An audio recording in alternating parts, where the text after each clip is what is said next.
आज हम शुरू करेंगे 10वीं क्लास का मैथ का पेपर। 10वीं क्लास का मैथ पेपर यानी कि 2025 में जो पेपर आया था उसको। ठीक है, यहाँ पर हमको कुछ चीज़ें दी गई हैं। जैसे एक हमारे पास क्या है, लंबवृत्त शंकु है। शंकु यानी कि कौन है, उसकी हाइट दी है हमको। हाइट यानी कि h दिया है हमको। जो h है वो कितना हमारे पास 48 सेंटीमीटर। ठीक है, फिर उसका हमको क्या दिया है, आधार का व्यास दिया है। आधार का व्यास यानी बाबू जो उसके नीचे का जो भाग होता है उसका व्यास दिया है। ठीक है, अब वो कितना हमारे पास 28। तो अब इसे अगर काट दें यहाँ से तो r बराबर हमारे पास क्या निकल के आ जाएगा, r हमारे पास आएगा 14 सेंटीमीटर।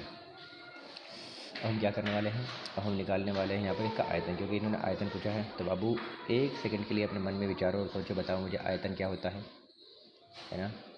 एक सेकंड के लिए सोचो और विचारो, तो विचार करके मुझे अपनी पूरी ताकत लगा कर बताओ बाबू कि आयतन क्या होता है। आयतन क्या होता है, किसका आयतन पूछ रहा हूँ मैं इस वक्त। मैं आयतन पूछ रहा हूँ इस वक्त तुम्हारे शंकु का। शंकु यानी कोण का। तो कोण का आयतन क्या होता है हमें ये बताओ, बस इतना, और कुछ नहीं बताना। तो इतना बता दो हमें कि कोण का आयतन हमारे पास कितना होता है। आप इतना बता दोगे हम खुश हो जाएंगे इसमें।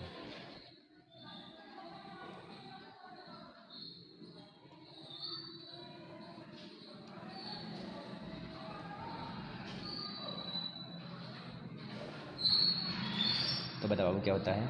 मेरे हिसाब से अब तक सोच लिया होगा, विचार लिया होगा मेरे बच्चों ने। आयतन जो होता है बाबू, आयतन होता है हमारे पास, आयतन यानी इंग्लिश में क्या बोलते हैं बताओ, वॉल्यूम है ना। इंग्लिश में बोलते हैं वॉल्यूम। आयतन जो होता है वो कितना होता है हमारे पास, शंकु का 1/3 पाई r स्क्वायर h बराबर के बराबर आएगा 1/3 का 1/3 गुणा पाई। पाई का मान कितना होता है हमारे पास, फिक्स है 22/7। अच्छा, जब तक का कहेगा नहीं, जब तक 22/7 रखेंगे, वरना हमें हर किसी को पता है 3.14 होता है ना।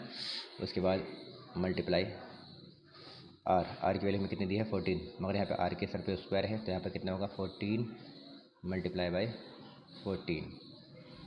ठीक है, फिर यहाँ पर क्या है, बीच में कुछ नहीं है तो मल्टीप्लाई इंटू में क्या हमारे पास बाबू, इंटू में हमारे पास है h।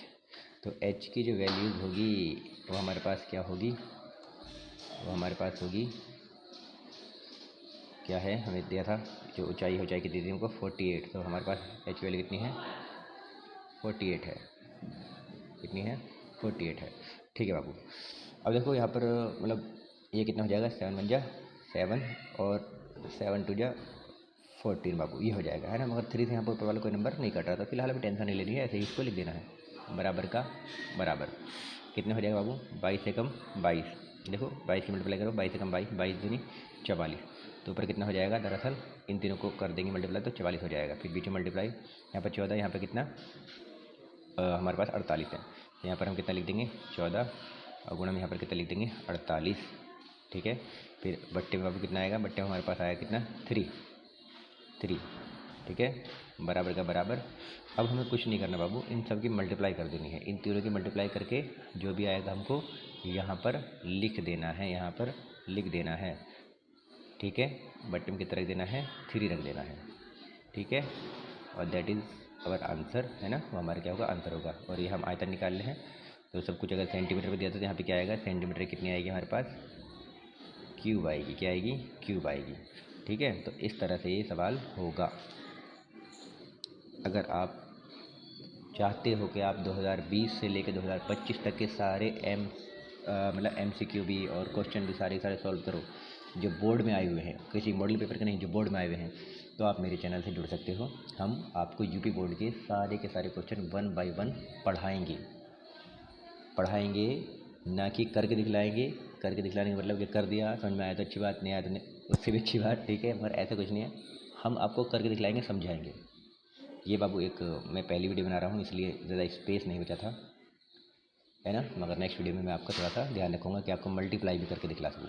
ठीक है, तो छोटा सा